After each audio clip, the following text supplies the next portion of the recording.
Welcome to another episode of Multifamily Collective, brought to you by the Multifamily Media Network. I'm your host, Mike Brewer, and today we are talking with Steven Rea, Multifamily Ninja. Steven, welcome to the show. I appreciate that.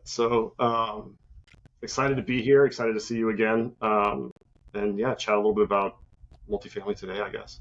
Yeah, Um, definitely. I know it's been some time since we last saw each other. I think it was Blueprint back in September of last year. I think that's right. Last time. yeah, I think we've been connected on LinkedIn for a while, as are like most people, I guess, at certain, for lack of a better term, levels of the industry. You kind of collect people along the way. But I think that was the first time we actually met in person as well.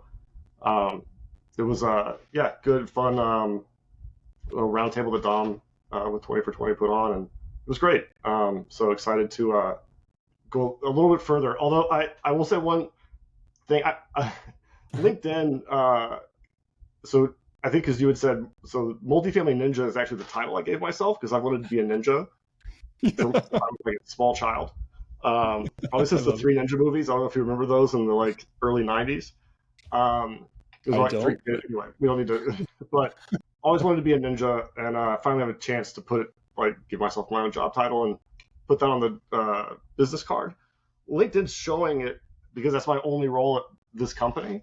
It's like it's displaying it almost like inverted, and I thought I did it back anyway. It's its own little story, but I was like, how did I put this backwards? And then I went and looked, and it's not backwards. It's just weirdly not intuitive. So the company's name is Chasing Tomorrow AI, Yeah. and then yeah, Multifamily Ninja is the fun job title that you know maybe a little inspired by Elon and his you know what was, or his CFO was like the chief of coins at some point, Yeah. Yeah. or the, whatever it was, the Game of Thrones reference. So His book, I think about 100 pages from reaching the end of that thing. I think it's 600 or 700 pages long. The one that is it Isaacson that wrote? yeah, Yeah, Walter Isaacson, I think. yeah, yeah. To that point, Elon's a fascinating character, and there are lots of things from job titles to the biggest rocket or the heaviest thing ever going to space. I don't know. There's lots to unpack there.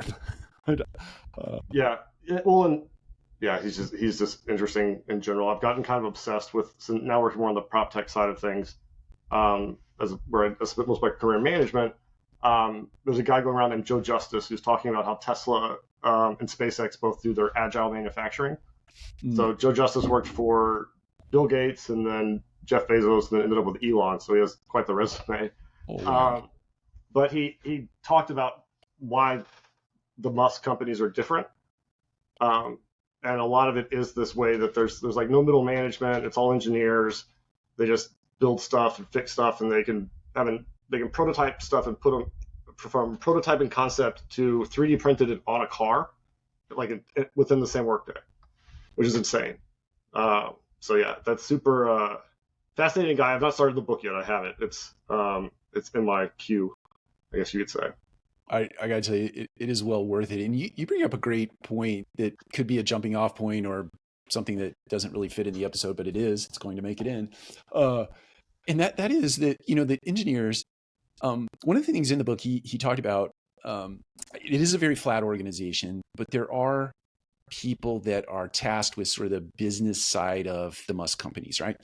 And then there are engineers that actually bring those things to life.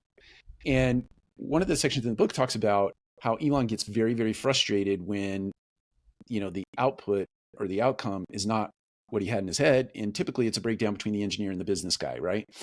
And the correlation I'm trying to draw here is in multifamily, right? When software developers are out there developing software, and let's call them engineers in this case, they're sometimes solving problems in a way that doesn't really fit business case. And the missing link here is you don't have these people sitting next to each other, which was the punchline for Elon. He said, okay, great. You're going to have your desk right next to this guy.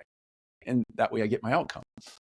Yeah, that's I think it plagues a lot of business. It definitely is, multifamily is kind of has tons of middle management layers that um, I think one of the, and this actually wasn't on some of the notes I sent you, but one of the biggest misses that our industry's had, at least for my entire career, is I don't know of many companies that have a programmatic regional manager training program, I right? don't know. That like actually teaches you your job. because they think their job is occupancy, because that's all they've been told their entire career. Maybe they like see NOI and they like see these numbers, but it's all kind of abstract because they're not actually taught how values derived and like what we actually do as property managers. And almost every person who gets promoted to regional manager goes through the same process that takes varying lengths, where they start out as a multi-site property manager, like when they first get promoted, and they're still doing a lot of stuff on site and still micromanaging, and then they either burn out and quit, or they eventually figure it out, usually within like 6 to 18 months. They're like, oh, I can't be everyone's crutch. That's right. And I have to start leading and doing things differently. And that was always curious to me, like why? Like what? How did we not? Is it because the kind of asynchronous nature in which they like come to exist?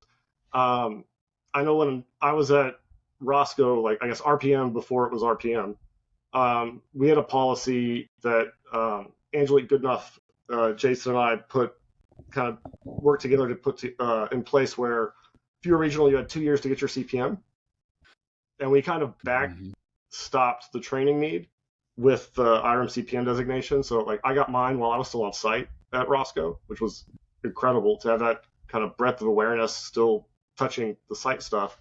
That's right. But that, I mean, and we would insist people travel to other markets so they could get exposure to other people. Took every class in person, at least all the math classes in person. And I think that's a big contributor to the kind of the density of talent that RPM/Roscoe had from the early 2010s up through like obviously where they are today, that allowed for that kind of growth, because that doesn't happen in this business. Right? Like I gave myself a fun weekend project, or like a Saturday afternoon project, because this is what I do for fun. I downloaded all the NMHC top 50s and I like indexed them into Airtable based on company, and then I started just looking at average change each year, like average growth, biggest grower, smallest grower, how many new were in, how many dropped out. It's a pretty static group, like at least for the last decade, like surprisingly so. Not a lot of movement. You have like 5 people who came in really. No one made the big moves other than RPM and Asset Living, where they like jumped way up. There's a couple that kind of slow and steady did it, but it was an interesting kind of, I don't know what my takeaway is there yet. I'm still trying to think about that. Like, what does this actually mean? I don't know how I got on that after regional training, but that's why I think RPM was able to grow so fast, was they had a lot of really talented and grounded regionals and like what the job was. And then you don't get some of the silliness that we see today with, we have to raise your rent because we can't have negative trade outs, or the software told me I had to raise it, so I can't like use my brain and recognize that if I have to put this on the actual market, I'm going to get tanked. So yeah, it's interesting. Just one item of note: I know the NMHC top 50 came out just today for this past year, so that'll be interesting to unpack that again. But one remark I would make about the regional manager, because I do agree with everything that you just said. Even my own personal experience in growing through the ranks over the years, I was a regional manager for some bit of time, and one of the things that this is based on one guy's experience, so this might not be a broad thing for the industry, but there was this divide between asset management and operations, right? And asset management would rarely, if ever, invite regional managers into the underwriting room, right? Because inevitably, the regional manager, because they're closer to the business, they start talking about things that aren't necessarily germane to the conversation that we're having at hand. But if there were time spent, you would give people, regional managers, insight into how value is created and what, coming in cap rate and exiting cap, all those things that I think that lend to your point, they don't get exposed to. Yeah, I ran training at Roscoe for 3 years, or I guess I built training and then ran training and taught every new employee who came in. I basically took my CPM, like everything I learned getting my CPM, and just ported it over. Yeah. But we had 2 big day one things that we taught. One was a survey on like what to do if you smell gas. It's like, call the fire department, run, and like the last was like call a plumber, which is obviously the one we actually want people to do. Yeah. And then the other one was like, when can you drain a pool? And the answer was never. That was a trick question. If you picked anything, you got it wrong. because nobody was taking that test was ever allowed to make the decision to drain a pool because we had one pop out of the ground the year before. Oh yeah, that happens. Which is always fun. But then the other thing that was really interesting that I taught that I thought helped people resonate kind of in a simple way. What we do is I taught the value of $4 and just applied a $4 average increase over a year at a 250 unit community. And then, look at that on a 5 cap and a 10 cap and what does that mean to value? And it just gives like a framework for people to think within. Because if they're not touching it every day, they're not going to remember it. But if they can remember there's like an exponential here to these dollars, maybe they think about them differently. Yeah, I think that's right. I think there has to, I mean, kudos to you for taking what you learned in CPM and putting it into a corporate training environment. Because it's one thing to sit in those rooms at CPM, get your CPM right and sit in those rooms and you have these isolated business cases, but to do it with real world business, to actually sit in a room talking about a real property that you have a real impact over is, in my head, it imbues a little bit differently in that context, right? Yeah, but that's where learning also comes from, right? The relatability, and especially with adults. So I actually was fortunate. I went to IRM instructor training shortly after getting my CPM. So the class that changed my career was their Intro to Finance class. So that's like where the light bulb came on. I was like, oh, cap rates, and some of that content's now moved to the asset management series. They've shuffled it around a few times, but I felt like I had to teach that class. That class changed my career, like definitively. I have a straight line back to that moment when I was like the lights came on. So I was committed to teaching. We learned a lot about adult education, which is basically all of our training departments. And if you're not leading with what's in it for them, and then reminding them what's in it for them, and then just making sure they understood what's in it for them and why this matters, and not why you think it matters, but really in a tangible way, why they should pay attention, and then finding ways to then relate it to their day to day, whether it's to a property or to something that they might experience, using that to soliciting feedback and getting them to share stories. That's where you create a mental connection with something that will then allow you to retain the concept in a much more meaningful way, as opposed to cramming for a test, where then it's gone afterwards. Because cramming for a test is just key value pairs. It's not really thinking through what does this actually mean at some sort of deep level. So yeah, that would make sense. That I hadn't thought of in that way with what I did, but yeah, that was very much meant to make it relatable and make it. We probably had 3 out of every 100 employees who started who really got it in that first lesson, but those were 3 people who wouldn't have had it otherwise. And I can think of one of them who's one of their main big RVPs, senior RVPs right now, and so the ones who are kind of destined to keep going are usually the ones who get it pretty early as well. Yeah, I think that's totally right. So for you note takers out there, make sure you write down Intro to Finance that's an IRM course. Is that right? Yeah, FIN 402. I will hopefully be back teaching it next year. So I have a couple years off, but yeah, it's the CPM is to me a little bit different than CAM or CAPS because of the education that you have to take. And it's I got better at my job after every single class. Yeah. I came back and I had new things. I was better at it. So it wasn't even about the certificate on the wall or the pen. That's nice, but I got better at my job.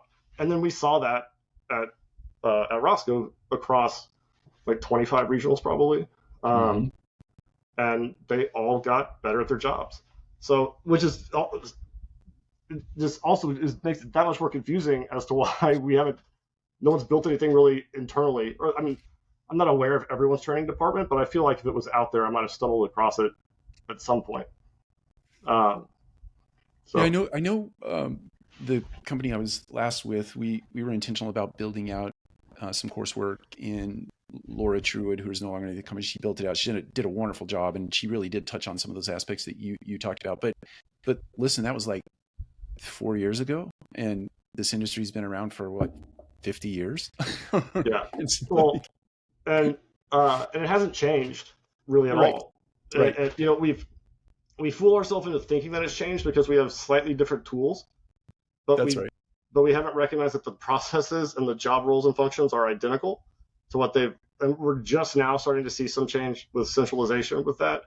But that, my thesis that multifamily is horribly broken and nobody really notices or is paying close attention, a lot of that's born out of like it started with digging into like, why is our sales role our entry level position? And then why, when they're Mm. sick, do we hire a temp? Like, who knows nothing about our property and nothing about, and then we entrust them with tours. Like, this is crazy. Like, what in what other industry that does, you know, your people who do legitimately millions of dollars in sales a year, right, with Right. leases, That's right. they're That's responsible right. for, and renewals and on the customer service side. And we're just going to trust our lowest paid, least experienced, like, person who got sales training in a classroom, which isn't sales training, right? Like, That's right. that's sales process training, but you learn to sell by selling. Like, most companies have like a mentorship program or uh, like an understudy and a right, like you shadow, Yep. basically, Yep. right? Yep. That's And right. that's, we talk about that in the business, but it doesn't really happen, right? So let's unpack that. I don't mean to cut off your thought, but why do you think that is? Everything that you just said is abundantly true, but nothing changes. Why do you think that is? I think it started because of having to take bank bags to the bank and having like paper ledgers, right? Like legitimately, like I think Totally. that's where, when your property manager had to be like the trusted person, and when your like second key was your accounting person, right? You didn't Right. prioritize, and it wasn't until the late '90s when we started having all these like 300, mid to late '90s is when the big, well amenitized property like became a bit of a thing. Yeah. So it wasn't until then that you really had bigger teams and you might really have the need. Um, and it's like the thing we were talking about, I think, right before we started recording, is you have new media or new ways of doing things that get adapted to the old way, Right. and then sometimes it evolves and sometimes it doesn't. I think that's where it started. And then, you know, Greystar's the biggest company, obviously, a property management company in the world, so they're an easy one to look at. If they had to flip that and retrain all their leasing agents as front desk, front office admin people, because that's really what that role should be. Like, learn the business, talk to customers. You don't need to sell anything yet. You don't need to, right? Like, let's just get a feel for how the job works.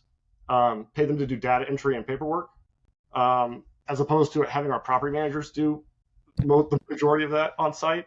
Which, again, Right. like misalignment of talent. But I think it's just a legacy of what was necessary, and then no one, I'm sure people have thought to change it, but it just never fit. I worked for an owner operator in 2019. It's a very small one. And I was like, I'm going to change it. I could not hire people because everyone applying for the admin assistant job thought it was like the second, like the assistant manager job. And everyone applying Uh, for the leasing job, because like the industry has just been shaped to like think that this is entry. And even those who aren't in the industry, like who are coming in, they hear, oh, get a leasing job. Um, but I can't imagine, like, when I was in my late teens, I worked at a car dealership. I was like locked in a classroom for a month before they even let me out of the room to talk to a customer. I had to know everything about every car. yeah. Um, and today, how many leasing agents have shopped their comps? Probably single digit percentage. Right.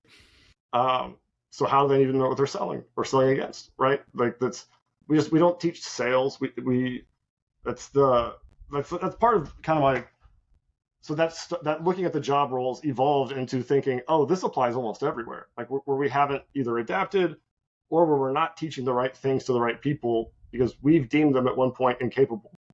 Mm, yeah. Right. But as opposed to saying, well, maybe if we taught them, they'd like rise up to meet this new expectation. Um, and then we give like an on-site manager a dashboard with 1,000 data points like flashing at them, and a yelling resident, and an email inbox that's pinging every 5 seconds, and then they hit a crisis and we expect them to make the right decision, or even just throughout the day to prioritize what to do next. And that's a completely unrealistic expectation to put on most people when they don't even really know what they're doing. They're just surviving. And Yeah. I think you see that in a lot of properties, like in the business right now, where most people are just trying to hang on.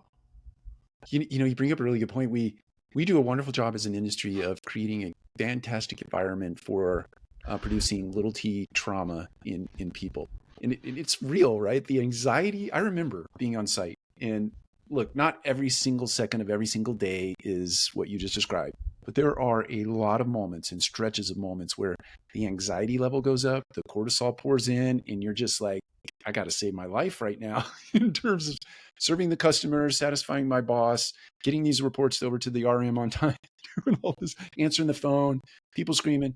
That's a real thing. And I think my guess is part of what you're on a mission to do, and maybe you can unpack this for us, is look, there is a better way to do business. And there is a moment in time, and that time is now, because technology is caught up for these processes. Let's do this. So what are you kind of like thinking about?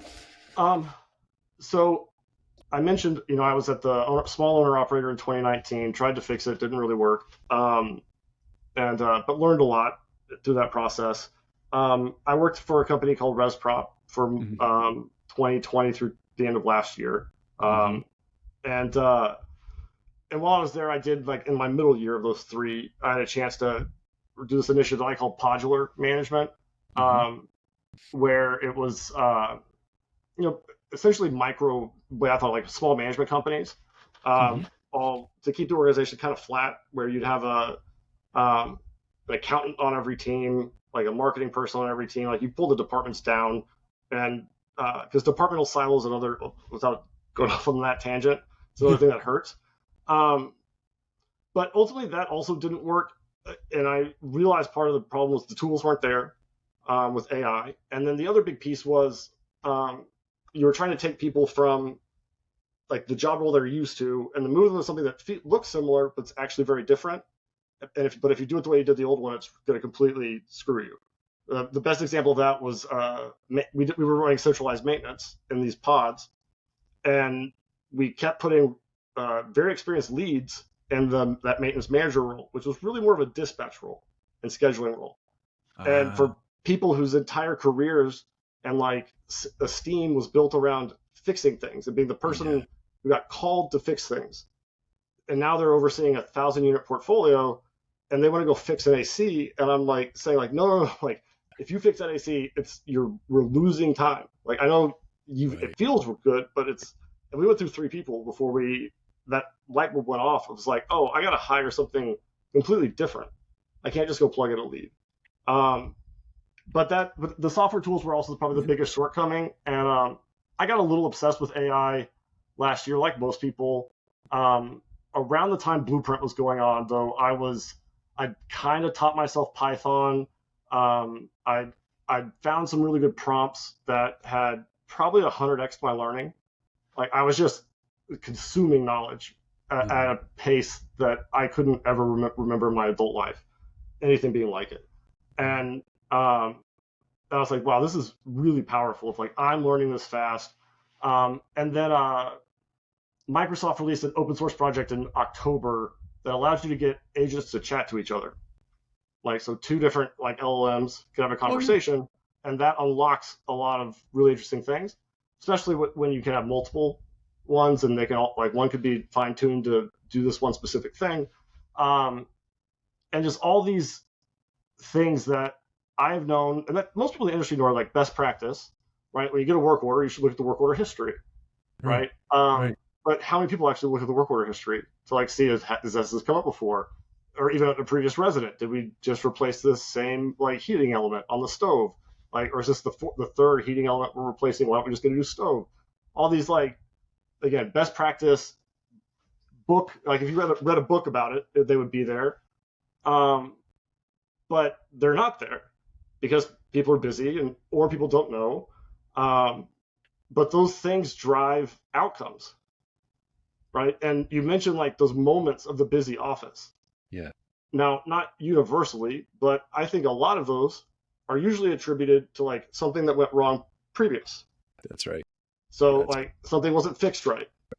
So now that resident comes back in. So you have this, like, compounding effect of, like, this thing that should have been handled 2 weeks ago is still here on top of the thing I'm currently doing, which is going to make those behind. And then you get into this, like, death loop that, especially on older assets, like, if you had something that's built in the 80s or 70s or 80s, like, especially if you're still, like, 1 to 100 on your maintenance, like, those guys are they're doing everything they can. You can't afford to fall behind. And it's usually like that sort of thing that'll happen, or like a make ready that wasn't done in time or fell through the cracks. Well, what if you could make some things don't fall through the cracks anymore? Right. And there's a lot of energy building AI tools that, like I think the leasing chat, the leasing agent for you, or chatbot, or the one that'll do collections, or all the. But I don't think that's where a lot of the value gets unlocked, right? That's just like taking a human out. That's not improving the performance of the property. And we're in an industry where 1 in 3 residents say that they're not happy with management. Mm-hmm. Half of those, so 1 in 6 residents, that's the primary reason they're moving. But most residents who move have that in their top 3, as to why they move. Like you do have the people, they changing job, changing family status. Like there's other reasons people leave. Sure. But like our customers are telling us every year with a 50% average turnover rate that they think we're pretty crappy. Yeah. Right. That they're that willing to go chase the next deal, or right. And then we have teammate turnover that's always been an issue. Right. And we have a heavy churn. Some who leave the industry, some who don't. And like those things to me felt really like, as I explored this more, especially the past few months, now that I can just focus on this full time and trying to think through like, all right, what do we want to build first? What do we go to market with first? And I really want to just distill down like first principles. What are these real issues? Because we all see the symptoms. Sure. And you mentioned the tendency for like engineers will build very cool things that solve a very, very narrow problem. Right. And part of that's born out of that same kind of symptom analysis, as opposed to kind of trying to get down to the root issues. And I think we don't entrust people to be able to rise up and learn these higher level concepts. I think a contributor to that is how much software training we have to do. I think most companies spend probably half their training time on like how to navigate software. Yeah. As a, one thing I never got in a CPM class was Yardi. Yeah, that's right. It was just property management. Right. And CAPS and Canva, right? But you're not being taught how to navigate your procurement platform. Right. And yeah, those things are important, but also with today's technology, there's probably easier ways to do that, and maybe that unlocks some time to give back. And to allow people to essentially level up. Like I would think if I was an owner, I'd want my on-site PM to understand cap rates. Yes. Right? Even at a very surface level, right? Yes. To understand the impact of the decisions they're making. We use this word budgets, but I don't think most people in the industry know what they mean. Because usually like spending stops. and it's the intent that like spending stops when you go over budget. Like, I don't know where that actually happens today, unless you've got like an owner who's really like micromanaging things. But as management professionals, like, no, we just keep spending. Like whatever, like we'll figure it out. We'll go 60, 90 days like behind with our vendors. Doesn't matter to them. It's not like they're small businesses who are barely making payroll and could really use that money. And so it's just. So that's and all of this I've like named off like 40 things on this little rant, but that's why I say it's like completely broken, and there's not enough attention being paid to what the core root issues and challenges are. Mm-hmm. Because then if we're not fixing those, we're not actually fixing the problem. We're just building stuff on top that actually introduces more complexity, I think, than it solves. Right, like I think, and I said this in a video I put out like a month ago, and in our effort to make the job easy, we also made it like infinitely more complex. Yeah, I think that is so right, and I think that rant that you just went on is a testament to precisely why there needs to be a real transformation of the business. And certainly don't let me put words in your mouth, but it seems like to me I that just lose my internet. It's all good. It seems like to me that the technology, look, some of that stuff is in the early innings, but that technology technology in general has caught up with systems and disciplines and processes and routines that have been around for a very long bit of time, that are very useful, that are very necessary for our industry. And it seems like you are on a mission to marry those two things up so that you can disappear some of this kind of rote and routine work that people are doing, and sometimes in the wrong way. Yeah, absolutely. I think tech can do a lot more than today because of the stuff that's happening with AI and some of these other and just where compute is right now. Mm-hmm. Just there's the ability to do a lot of things you couldn't do before, where you could plug some of these gaps. But you can also integrate like the education component into some of those processes, right? I Like, like that. Yeah. if someone's doing a month-end close, why doesn't their like why aren't they being taught about what they're doing as they're doing it, and not in like a super overt way, but just in a subtle way, right? Because they're going to be doing it every month, so that they don't have to get it all immediately. It's just Sure. small reminders. But we do all these things at properties, but we don't actually like pull out the benefits of them because people are just checking boxes, Right. right? And that's because Right. they don't actually understand what they're doing, and it's because they haven't been taught. And unfortunately, in a lot of cases, it's because the people teaching them don't know, right? Like That's we were in this run from what 2011 ish to just last year, right. where it was easy, like as easy That's as right. this business gets, right? And we allowed. I'm very fascinated by this idea of something it's called technological de-skilling. So it's Tell us basically what that like technological de-skilling is you have CRMs are the example I use most often, but I think and property management, revenue management's a great one to point to. So we had all these people who really understand markets, understood pricing, and we built revenue management tools for them to leverage that they then leveraged and they got lots of great results from. But then over time, because of that tool, the new people coming in don't have to necessarily have that underlying knowledge. And then you start to get time continues to go on and go on. And then now today, you ask someone, I have a friend, she lives she just moved out of one of the nicest properties in Austin, downtown high rise. Her rent was $4,300. The unit above her came on the market for $4,000. She got a renewal at 46. She said, "Why are you raising my rent?" That her unit's on the market for $3,000 right now. Um, and and all those decisions were made because people didn't know, like they weren't taught the thing.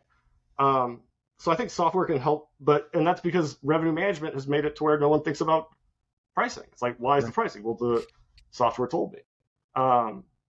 We at least got away from the matrices and the sales tour. That drove me nuts when those first. I'm sure you remember those, right? Like, Yeah. here, look at these. You haven't seen anything yet, and our sales process is going to be look at these 825 prices on this grid and pick one. It's like we haven't even shown this person like away from the desk. Like, what are we doing? So thankfully that went away for the most part, but the like just complete giving up of needing to know, because it's not just about the price; it's about like how you sell and how you have confidence in what you're selling because you understand where you fit in the hierarchy of the submarket. It's more than just rents. But revenue management, I think, has contributed to a massive technological de-skilling and pricing theory of like Right. that, and everyone's trapped in these stupid roll-ups. Like, I don't care what the average one-bedroom rent is. Like, I have Yeah. a 550 square foot one bedroom and a 1,000 square foot one bedroom. Those are not the same prospect. Yeah. Like, That's right. I don't need to know what the average one bedroom is. I need like floor plan comps are really that's what I always looked at, right? Like I floor plans, what's on 50 to 75 square feet on either side of it, what are their rents, what are their availability. That's what I'm going to try and abstract some insights from, not the average rent at the entire property. Like, Right. Right. Right. what is That's that right. actually telling me? Nothing. It's a vanity metric. That's right. I, I think you unearthed something that I've been thinking about lately, and I'd love to hear your take on this. It's like, and revenue management is perfect. I'm going to use that one as an example because you brought it up, and I'm going to your punchline. Look, people have forgotten how to think because of this tool, um, and it really comes back to critical thinking, right? And it seems like to me if people are not coming out of school or wherever they are before they come to us, if that's been extinguished in them, how do we resurrect critical thinking? Because the example that you used, the person who is critically thinking about that, whether they're using a rev tool or not, would go, that doesn't make sense, but we don't do that. And I know it's a function of the technology, but how do you get critical thinking taught in today's world where lots of things are just automated for you?